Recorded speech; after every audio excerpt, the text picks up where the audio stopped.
ನಾನು ರಾಜಶೇಖರ್ ಸೀರಿ ಜೇವರ್ಗಿ ಮತ್ತು ಯಡ್ರಾಮಿ ತಾಲೂಕಿನ ವೀರಶೈವ ಲಿಂಗಾಯತ್ ಮಹಾಸಭಾದ ಅಧ್ಯಕ್ಷರಾಗಿದ್ದು, ಈ ಒಂದು ಬರುವ 21ರಂದು ಜರುಗಲಿರುವ ಜಿಲ್ಲಾ ಅಖಿಲ ಭಾರತ ವೀರಶೈವ ಲಿಂಗಾಯತ್ ಮಹಾಸಭಾದ ಚುನಾವಣೆಯ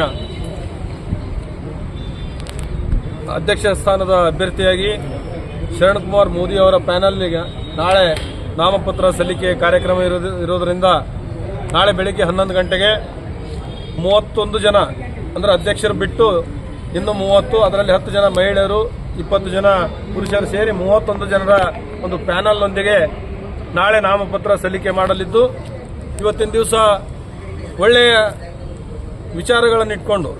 ಇವತ್ತು ನಮ್ಮ ಬಾಲಕಿಯರ ವಸತಿ ನಿಲಯನ 4 ಕೋಟಿ ವೆಚ್ಚದಲ್ಲಿ ಶರಣ್ಕುಮಾರ್ ಮೋದಿ ಅವರ ಅಧ್ಯಕ್ಷತೆಯಲ್ಲಿ ಎಲ್ಲ ಹಿರಿಯರ ಸಹಕಾರದೊಂದಿಗೆ ಇವತ್ತು ಆ ಒಂದು ಹಾಸ್ಟೆಲ್ ಪ್ರಾರಂಭ ಮಾಡಿದ್ದು ನಮ್ಮ ಸಮಾಜಕ್ಕೆ ಒಂದು ದೊಡ್ಡ ಕೊಡುಗೆ ಅಂತಕ್ಕಂಥದ್ದನ್ನು ನಾವೆಲ್ಲರೂ ಕೂಡ ಮನಗಂಡಿರೋದ್ರಿಂದ ಬರ್ತಕ್ಕಂಥ ದಿನಗಳಲ್ಲಿ ಕೂಡ ನಮ್ಮ ಸಮಾಜ ಇವತ್ತು ಎಲ್ಲರೂ ಭಾವಿಸ್ತಾರೆ ಲಿಂಗಾಯತರಂದ್ರೆ ಎಲ್ಲರೂ ಶ್ರೀಮಂತರಂತ. ಅದು ತಪ್ಪಿದೆ. ನಮ್ಮ ಸಮಾಜದಲ್ಲಿ ಕೂಡ ಬಡತನ ರೇಖೆಗಿಂತ ಕೆಳಗಿರ್ತಕ್ಕಂಥ ಜನ ಸುಮಾರು 75% ಜನ ಇದ್ದಾರೆ.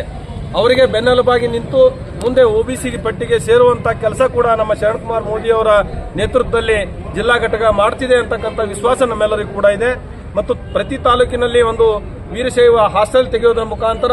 ಬಡ ಮಕ್ಕಳಿಗೆ ಒಂದು ಸಹಾಯ ಮಾಡತಕ್ಕಂಥ ಯೋಜನೆಯನ್ನು ಕೂಡ ಶರಣ್ಕುಮಾರ್ ಮೋದಿ ಅವರು ಹಾಕಿಕೊಂಡಿದ್ದಾರೆ. ಅದೇ ರೀತಿ 500 ಬಾಲಕರ ವಸತಿ ನಿಲಯವನ್ನು ಕೂಡ ಕೇಂದ್ರ ಸ್ಥಾನವಾಗಿರ್ತಕ್ಕಂಥ ಕಲಬುರಗಿಯಲ್ಲಿ ಮಾಡುವ ಒಂದು ಉತ್ಸಾಹ, ರಣೋತ್ಸವ ಮೋದಿ ಅವರಲ್ಲಿ ಇದೆ ಅಂತಕ್ಕಂಥದ್ದನ್ನು ನಾವು ಮನಗಂಡು ಎಲ್ಲ ಪ್ರತಿಯೊಂದು ತಾಲೂಕಿನಿಂದ ಎಲ್ಲ ನಮ್ಮ ಸಮಾಜದ ಹಿರಿಯರ ಎಲ್ಲರ ಆಶೀರ್ವಾದ ಶ್ರೀ ಶರಣ್ಕುಮಾರ್ ಮೋದಿ ಅವರಿಗೆ ಇರೋದ್ರಿಂದ 2ನೇ ಅವಧಿಗೆ